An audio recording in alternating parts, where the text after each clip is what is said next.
How to help someone whose fears don't match reality. Pretend you're a therapist. A 20-year-old client from a wealthy family shares that despite his privileges, he lives with a constant fear of ending up homeless.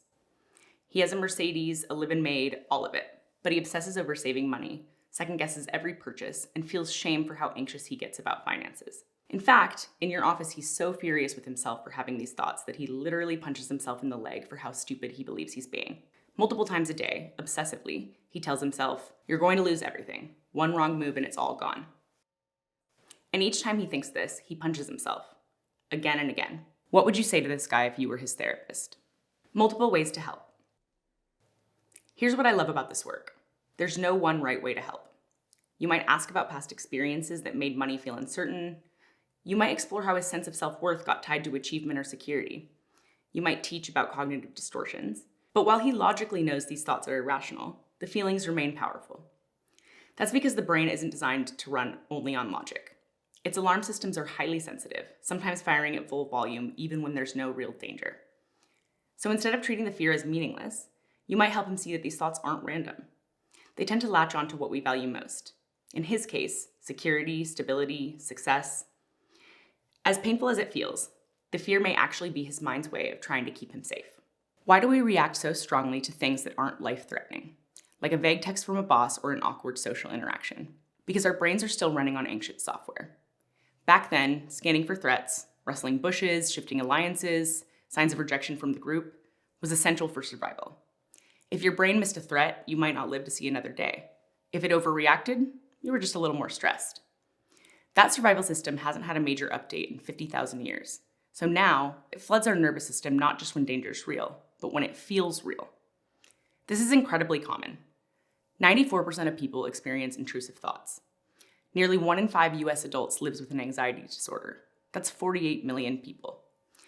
The difference between those who spiral and those who cope isn't whether the thoughts show up.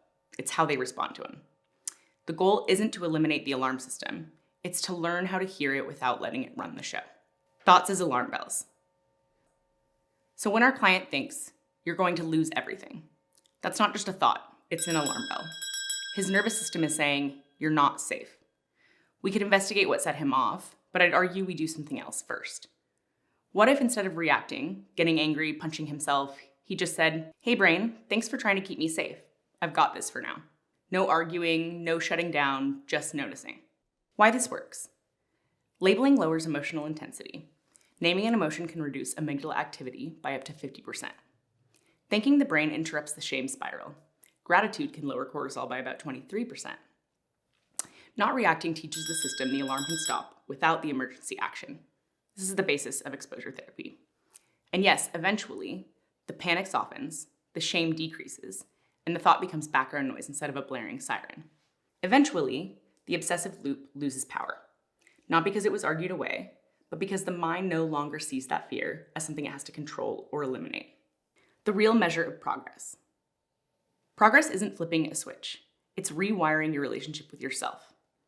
At first, the thought controls you. You react instantly. Then, you notice before you react.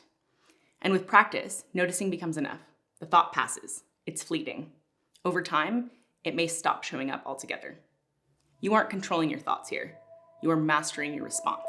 And when that happens, the thoughts that once hijacked your day lose their grip, and you get to decide how the story ends.